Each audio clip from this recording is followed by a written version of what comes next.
Bentrovati amici di Web TV1 con la nostra nuova diretta con il sindaco di Ercolano, l'avvocato Ciro Buonaiuto. Buonasera sindaco. Buonasera a tutti. Giovedì 20 febbraio e riprendiamo la nostra trasmissione con una serie di domande, per cui sindaco stasera sarò veloce perché ho veramente una marea di domande da porle, anzi le ricordo subito così ci togliamo il pensiero. Per formulare domande al sindaco di Ercolano l'indirizzo è sempre lo stesso, redazione@webtv1.it. Sindaco, questa domanda ce la pone il signor Cefariello. Quali strategie ha messo in essere il comune di Ercolano per fronteggiare il depauperamento di personale amministrativo negli uffici comunali a partire dal 1° gennaio? A quanto pare gli uffici si stanno svuotando e c'è un notevole disagio per i cittadini. Gli uffici sono vuoti, la maggior parte dei dipendenti comunali è stata assunta negli anni '80 e pertanto in questo periodo sta andando in pensione. Spesso ad andare in pensione sono i funzionari che da soli reggono un settore. Noi abbiamo provato attraverso le procedure di mobilità, attingendo dal graduatorio degli altri comuni, ad assumere quanti più giovani possibile. Soltanto nel 2019 sono state assunte 18 unità. Per il 2020 mi auguro che riusciremo ad assumere altrettanti dipendenti, ma la cosa importante è che in Campania ci sono tantissimi giovani che hanno voglia di lavorare, hanno talento, hanno titoli di studio. La pubblica amministrazione deve fare l'impossibile, anche attraverso procedure straordinarie, per poter dare lavoro a quanti più giovani possibile. In Campania c'è bisogno di lavoro e la pubblica amministrazione ha bisogno di dipendenti. Spero che queste due esigenze trovino una sintesi e finalmente si possa dare una risposta ai tanti giovani che in questo momento, nonostante la laurea, sono a spasso per strada. Sindaco, io ho una serie di domande, talune anche poco cortesi nei suoi confronti, chiaramente io gliele porrò. Difficilmente in questa trasmissione ho trovato domande cortesi. Va bene. Tra i progetti che la sua amministrazione doveva portare avanti erano previste le fogne a San Vito. A quanto pare è tutto fermo per un'interdizione dell'antimafia. Il signor Campora si lamenta di chiedere quali saranno i prossimi sviluppi. Bisogna attendere ancora altri 50 anni per avere queste fogne a San Vito. No, il signor Campora ricorderà che per 50 anni hanno chiesto le fogne. Appena noi siamo arrivati, il primo atto amministrativo è stato pubblicare la gara per l'impianto fognario. Purtroppo la prefettura ha risolto il contratto a causa dell'interdittiva antimafia che ha coinvolto l'azienda appaltatrice. Adesso non ci sarà bisogno di altri 50 anni perché la Regione Campania ha rimodulato il finanziamento e tra poco andrà in gara. Entro il 2020 le fogne a San Vito saranno realizzate. Noi facciamo fatti, non chiacchiere, così come abbiamo dimostrato durante i primi anni. Lei parla entro quest'anno, 2020. Quando siamo arrivati ci dicevano che era impossibile, eppure i lavori per le fogne sono iniziati e l'impianto fognario è stato collegato fino a Via Benedetto Cozzolino. Se non ci fosse stata l'interdittiva antimafia, questa grande opera pubblica sarebbe stata completata. Purtroppo non dipende da noi se la prefettura interrompe un appalto. Noi proprio 4 giorni fa l'assessore è stato in regione. Venerdì scorso l'assessore è stato in regione e ha controllato che venisse rimodulato il finanziamento. Io mi auguro che a breve, entro l'estate, le procedure di gara si completino e possano riprendere i lavori. Quella zona alta del Ercolano ha bisogno di dignità e la dignità viene data soltanto attraverso la realizzazione delle fogne. Sindaco, le faccio una domanda inconsueta. Questa è L'ultima cosa, sì. Io capisco perché il signor Campo e i cittadini di San Vito hanno paura che quest'opera non si realizzi, perché per 50 anni sono stati presi in giro e hanno ricevuto solo chiacchiere. Le fogne a Ercolano si faranno perché lo abbiamo promesso, abbiamo dimostrato che le promesse le manteniamo perché il primo tratto di fogne è stato realizzato e adesso pian piano realizzeremo le fogne a San Vito così come nell'altra parte della città che non ha le fogne. Sindaco, le faccio una domanda strana. Mi è sembrata pure a me piuttosto strana, visto chi l'ha formulata. Il signor Quarta Alessandro di Lecce. C'aveva qualche familiare qui a Ercolano o è semplicemente un turista? Il signor Quarta mi chiede: lei parla sempre di rilancio di Ercolano come città turistica, ma lei come primo cittadino perché non dispone un'ordinanza che impone l'apertura pomeridiana a rotazione delle strutture ricettive che consentano a un turista di sabato o domenica pomeriggio di poter mangiare qualcosa? Ma lei lo sa che è impossibile in alcune ore del giorno consumare un pasto per strada del Ercolano? È così che si accolgono i turisti? Perché esiste una libertà di impresa, il sindaco non può imporre a nessuno di tenere aperta la propria attività. Mi dispiace però che arrivi questa domanda, perché è una città che ormai vanta milioni di turisti ogni anno, una città in cui nel tratto tra la stazione della Circumvesuviana e l'ingresso degli scavi ci sono una gran quantità di turisti che passeggiano e che hanno voglia soltanto di spendere nei nostri ristoranti. È un peccato venire a sapere che le nostre attività rimangono chiuse. Però io ho dei dubbi. Però è un dato di fatto, sindaco, non c'è bisogno che lo dica il signor Però io ho Quarta. dei dubbi. Molto spesso sono chiuse il povericcio. Spesso sono chiusi, però io personalmente, che rimango al comune fino a tardi, tante volte pranzo in quella zona, in ristoranti turistici, e devo dire che mangio molto bene a prezzi contenuti. Ercolano è una città che si sta rilanciando. Certo, il tessuto commerciale, il tessuto imprenditoriale è ancora debole, forse ancora non è pronto ad accogliere la sfida del turismo, però Ercolano sta facendo grandi passi avanti e io mi voglio complimentare con quella parte dei commercianti sana che sta investendo, perché sono certo che sta ricevendo anche ottimi risultati. Domanda del signor Nocerino. Un appalto iniziale di 32 milioni di euro. Abbiamo le tasse sull'immondizia più alte tra i tanti comuni vesuviani. Questo perché la macchina comunale non è capace di far pagare tutti i cittadini, ma solo una parte, una minoranza vessata e scontenta della qualità della pulizia delle strade. Cosa rispondiamo al signor Nocerino? Non abbiamo l'appalto più costoso rispetto alle città limitrofe, noi abbiamo l'appalto meno costoso rispetto alle città limitrofe. Semplicemente a Ercolano c'è un'evasione che sfiora il 40% e pertanto le persone per bene sono costrette a pagare anche per i farabutti. Cosa possiamo fare? Noi li abbiamo scovati tutti, li abbiamo trovati attraverso un incrocio della banca dati con l'anagrafe. Il problema è che queste sono persone che non hanno nulla da perdere e ormai hanno perso anche la dignità.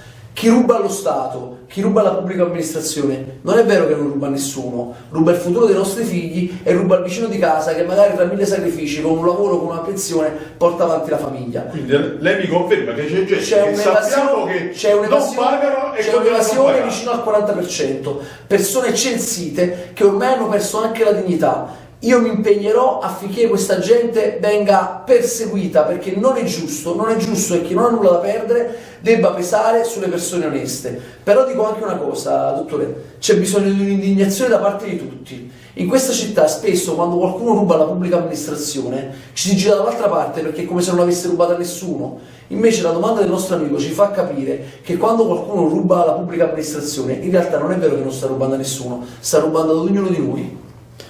Ma comunque, sindaco, io le faccio un'altra domanda del signor F. Oliviero, non so il nome, questa anche sa un po' di polemica. Il paese delle pompe di benzina. Ne stanno uscendo come funghi con aumento dell'inquinamento e pericolo per le abitazioni limitrofe. Ne avevamo così bisogno? Non sarebbe stato meglio realizzare delle zone di verde attrezzato per i bambini, gli anziani, per creare dei polmoni cittadini? Ma io non credo, a dire la verità, che noi abbiamo bisogno di così tante pompe di benzina. Infatti, dato di fatto ne stiamo vedendo. Infatti, io ho provato a contarle. Lei lo sa che sulla Benedetto Pozzolino ce ne sono ben 7 nell'arco di 1 chilometro. Ma è una valutazione commerciale che fa l'imprenditore che apre la pompa di benzina. Io sarei curioso di interrogarli, perché dubito che ci siano talmente tante macchine da garantire un business a tutte le pompe di benzina. Personalmente non so perché aprono tutte queste pompe. Detto questo, il comune non può limitare la libera volontà del comunale, ma non puoi negarla se però ci sono tutte le autorizzazioni, non puoi negarla.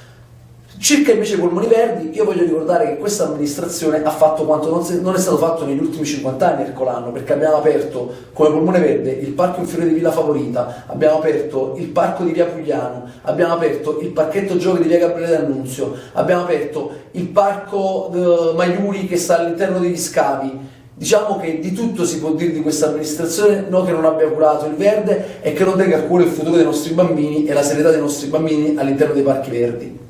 Senta, a questo punto io devo affrontare un argomento che sta destando un po' di malessere, di malcontento, e le parlo a nome delle docenti o dei docenti della scuola Iaccarino di Ercolano. Noi la settimana scorsa avevamo modo di parlare del fatto che ci sono gli accorpamenti, scuole elementari, scuole medie, e a quanto pare sta tematica è molto sentita dai docenti della scuola Iaccarino. In effetti lamentano, ma lei lo sa, o meglio la sua amministrazione lo sa, che con le scelte che avete effettuato si affosserà la scuola Iaccarino, che è una scuola moderna, dotata di strumentazione informatica all'avanguardia, lavagne LIM in tutte le aule, computer, addirittura delle stampanti tridimensionali. Cosa ha fatto questa amministrazione per frenare l'emorragia di iscrizioni verso i comuni confinanti? Sareste disposti a fare un passo indietro? Molti insegnanti sono in buona fede, qualcuno invece ha semplicemente paura di andare via. E io penso innanzitutto al futuro dei bambini, non al futuro e alla comodità degli insegnanti. La scuola Iaccarino, che è una scuola all'avanguardia, è una delle migliori scuole che abbiamo ad Ercolano, che ha un preside molto bravo che si chiama Luca De Simone, non chiuderà. Quindi stiano tranquille le mamme, stiano tranquilli i papà e stiano tranquilli i bambini. La scuola Iaccarino non chiuderà. E chi si lamenta dicendo che la scuola chiude non fa nient'altro che il male della scuola. Quindi limitiamo la diffusione di queste voci. La scuola Iaccarino, che è un'eccellenza, rimarrà aperta e noi per fermare l'emorragia abbiamo creato i comprensori, cioè delle scuole che hanno dall'asilo nido sino alla scuola media, e dall'anno prossimo ci impegneremo affinché ci possa essere la mensa, perché noi dobbiamo fare in modo che tutti i bambini di Ercolano possano con grande comodità andare a scuola di Ercolano. Però c'è un dato di fatto, io non frequento l'ambiente scolastico, ma mi faccio un'idea. È inevitabile che il bagno, faccio l'esempio del bagno, del water, che per un bambino non può essere quello dell'adulto. Cioè dovete fare lavori, a quello c'è un aumento dei lavori per assicurare che il water del bambino non sia lo stesso del water dell'adulto. Ma guarda che a Ercolano ci sono già gli istituti comprensivi, non ce li siamo inventati noi, semplicemente noi abbiamo esteso anche ad altre due strutture il criterio del comprensivo, ma già prima c'era l'istituto comprensivo ed era la scuola Maiuri ed erano 3 istituti comprensivi, ora sono diventati 5, pertanto insomma c'è un'apprensione che lei non giustifica dei docenti della scuola di Iaccarino. No, è diverso. C'è una preoccupazione che in parte è fondata, in parte è legata al timore che possa esserci un accorpamento e che quindi qualche insegnante possa dover cambiare scuola. È una preoccupazione fondata che io cercherò di fugare attraverso la soluzione di un problema che pure ci portiamo dietro da 50 anni, si chiama mensa scolastica. Noi l'anno prossimo dobbiamo cercare di garantire a tutte le scuole la mensa scolastica attraverso un finanziamento importante, perché con la mensa scolastica sicuramente avremo più studenti, perché si darà la possibilità ai nostri figli di rimanere a scuola fino al pomeriggio. Questo siamo riusciti a garantirlo già nella scuola comunale di Via Marconi, cercheremo di estenderlo a tutti gli istituti scolastici. Senta Sindaco, io le vorrei, anche perché vedo dalla regia mi fanno segno, siamo a 12 minuti, lei lo sa, noi ci chiamiamo 10 minuti di coda, quindi già abbiamo sforato. Nicola Zolfo, il quale mi fa una domanda articolata, una è un po' una ripetizione di un problema che già le ho posto in passato e che io lo ripongo ancora una volta. Questo benedetto, oserei dire benedetto, settore ospite dello stadio solare. Ma lo farete? Dove sta? Vedo che a quanto pare è una preoccupazione di tanti tifosi del colanesi. Ma non lo so fino a che punto c'è questa presenza e partecipazione di tifosi ospiti, però allora, lo stadio solare sarà completamente riqualificato. Ma quando? Si sono già completate le procedure di gara per quanto riguarda la pista d'atletica e il manto del Buso. Semplicemente non siamo partiti con i lavori perché sta ancora giocando la squadra del Colanese e quindi non vogliamo interrompere gli allenamenti e le partite di campionato. Il settore ospiti abbiamo avuto una preautorizzazione da parte della sovrintendenza, non appena saranno formalizzate le autorizzazioni da parte della sovrintendenza andrà in gara anche il settore ospiti.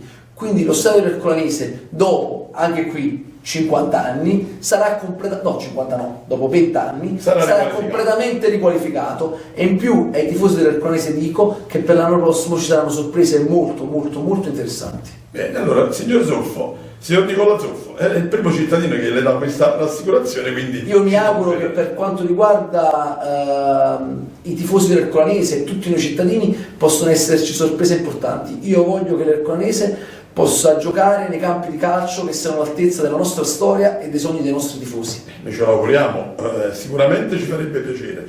Avremo modo di seguire in primis la squadra cittadina. Molti tifosi sono anche offensivi perché mi scrivono su Facebook, urlano, dicono parolacce. Stiano calmi, i lavori non possono farsi durante il campionato e per quanto riguarda il settore ospiti dobbiamo aspettare le autorizzazioni da parte degli enti. Senta, una domanda che mi fa sempre, tra parentesi, questo signore Zolfo, ma la zona dell'università che sta a confine con Portici, dove c'era prima l'officina Fiore, ma quella sta diventando un rudere, che fine farà? Il comune c'entra o è una struttura universitaria dove noi potremmo... È una struttura privata, è di proprietà di una banca perché è stata acquisita in seguito al fallimento di una società del gruppo Fiore. La Federico II è in procinto, e mi auguro al più presto, perché ormai sono 10 anni che è in procinto, di pubblicare una gara d'appalto per trasferire il polo agrario, e penso e spero che ci possono essere le condizioni affinché il polo agrario si trasferisca da Palazzo Reale a quell'area. Se ciò avviene, Ercolano cambia volto e quella zona della città cambia volto. Sindaco, io la ringrazio per le sue risposte. Chiaramente vorrei rassicurare anche i tanti amici che ci scrivono, ribadendo ancora una volta, lei mi deve perdonare, Sindaco, ma io voglio far capire che noi non facciamo una trasmissione politica. Io non le chiedo dei suoi progetti politici, perché lei in questo momento viene a fare una comunicazione di servizio alla cittadinanza. Pertanto lei è invitato quale primo cittadino. Grazie. Spero che questo lo comprendano i nostri amici spettatori. Bene, io a questo punto chiaramente io la ringrazio della sua disponibilità e la saluto a una prossima puntata. Grazie a lei. Grazie Sindaco, arrivederci.